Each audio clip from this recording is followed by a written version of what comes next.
it's really hard to follow that up. And that's a lot more talented than that I am, but I'll do my best.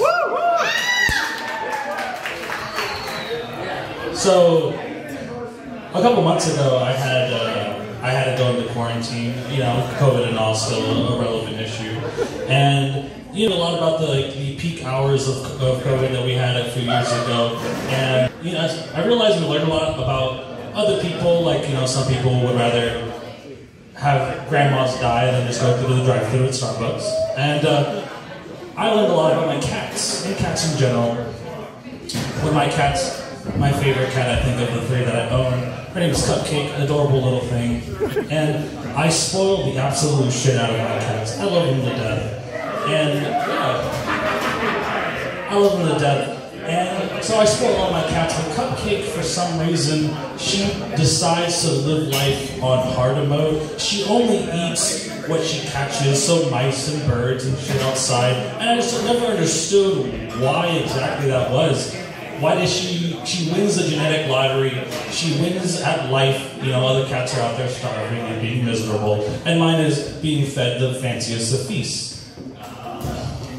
And I realized it's really comparable to what a lot of the people that you see online do, of living van life. Like, I don't know if you've seen these people online, but they're like, hey, you know, I won at life, and now I want to replay it again, but a much more higher difficulty setting.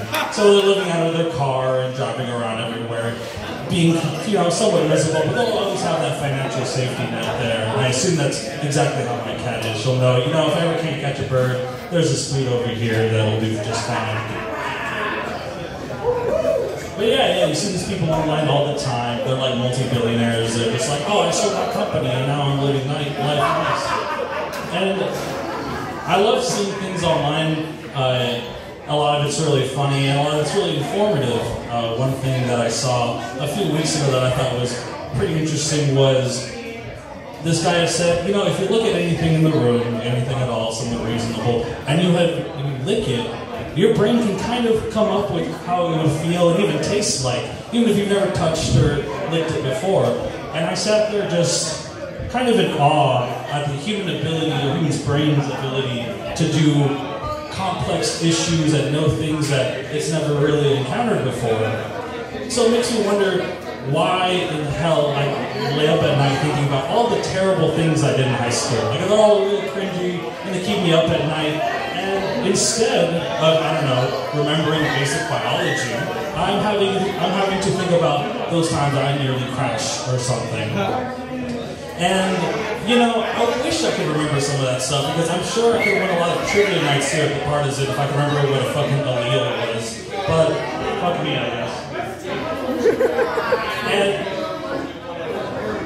And you know, it's kind of interesting being older now and seeing how the internet's different. Not only how it's changed as a whole, but seeing how the algorithms reacted to you. So when I was a kid, I saw a lot more things led towards like 15-year-olds, even like homework help, things like that. And now when I'm older, I see different stuff like how to buy a home, when to buy a home, now that I'm 25. But something that's always stayed the same for me, at least, I don't know about you guys, but something I've always found interesting was self-driving vehicles. I always thought that was super awesome to see. And I still get constant videos of like, look at this Waymo vehicle driving itself on the freeway. And I think that's super awesome. And then you realize that it's a guy like driving his car and recording next to him. Like, look at this self-driving car. And then you go to the comments and there's all these people going, oh my god, that's so unsafe. How could you possibly have a car with no one driving in it? Humans aren't this reckless. Even though this is a video of a guy driving and using his phone and recording another vehicle. And you see the irony here. Woo! And yeah, being older, I realize there's a lot of things that are different, but still exactly the same. One of my favorites that I've recently felt is, recently I had to go to CVS and stock up on rapid testing for COVID. You know, you have to, or you should at least. And so I'm in the line at CVS with a bunch of these tests on me, and I have this random like anxiety come over me, and I'm trying to think, man, what the fuck am I feeling? And I realized, oh, it's just the same exact feeling I had when I was like 15 buying condoms for the first time. And you're just like, holy shit, like, people are gonna look at me, and I know most of you guys in here don't have any idea what that feeling is, because I don't think most of you guys use any condoms at all. At least that's what I hear.